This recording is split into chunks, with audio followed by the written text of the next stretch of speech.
ಮಾತು ಸಂಸಾರವನ್ನು ಕಟ್ಟತವ, ಮಾತು ಸಂಸಾರವನ್ನು ಕೆಡಿಸ್ತವ. ಮಾತು ಚಲೋ ಇರಬೇಕು, ಜೀವನ ಚಲೋ ಆಗಬೇಕಾದ್ರೆ ಎದೆಯೊಳಗೆ ಪ್ರೇಮ ಇರಬೇಕು, ಮಾತು ಸವಿಯಾಗಿರಬೇಕು. ಈ ದೇಹ ಐತೆಲ್ಲ, ಈ ದೇಹ ಒಂದಿಷ್ಟು ಇನ್ನೊಬ್ಬರ ಸಲುವಾಗಿ ಮಿಡಿತಿರಬೇಕಂತ. ಇನ್ನೊಬ್ಬರ ಕಷ್ಟ, ಕಣ್ಣೀರ, ದಲಿತ, ದೀನ, ಬಡವನಿಗಾಗಿ ಒಂದಿಷ್ಟು ಮರುಗುವ ಹೃದಯ ಬೇಕು ಮನುಷ್ಯನಿಗೆ.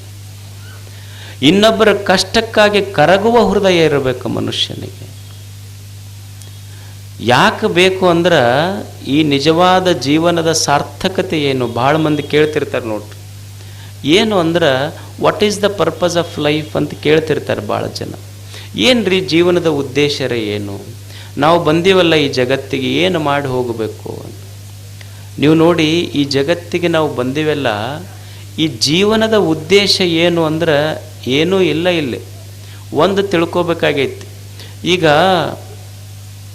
ಮನ್ಯಾಗ ಆಕಳ ಕಟ್ಟಿರಿ ನೀವು, ಆಕಳಿಗೆ ನೀವೇನು ಹಾಕಿರಿ ಅಂದ್ರೆ ಮುಸ್ರಿ ನೀರು ಹಾಕಿರಿ, ಹೌದಲ್ಲ? ನೀವು ಆಕಳಿಗೆ ಏನು ಕುಡಿಸಿರಿ? ಮುಸ್ರಿ ನೀರು ಕುಡಿಸಿರಿ.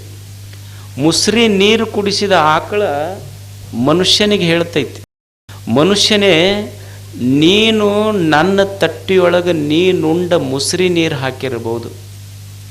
ಆಕಳ ಮನುಷ್ಯನಿಗೆ ಹೇಳ್ತೈತಂತ, ಮನುಷ್ಯನೇ ನೀನು ನನ್ನ ತಟ್ಟಿಯೊಳಗೆ ನೀನುಂಡ ಮುಸ್ರಿ ನೀರು ಹಾಕಿರಬಹುದು, ಆದ್ರೆ ನಾ ಏನು ನಿನಗೆ ಕೊಡ್ತೀನಿ ಅಂದ್ರೆ ನೀನು ಪೂಜಿಸುವ ದೇವನಿಗೆ ಅಭಿಷೇಕ ಮಾಡಬೇಕಂತಹದ್ದು ನಾನು ಕೊಟ್ಟ, ಮುಕ್ತನಾಗುವೆ.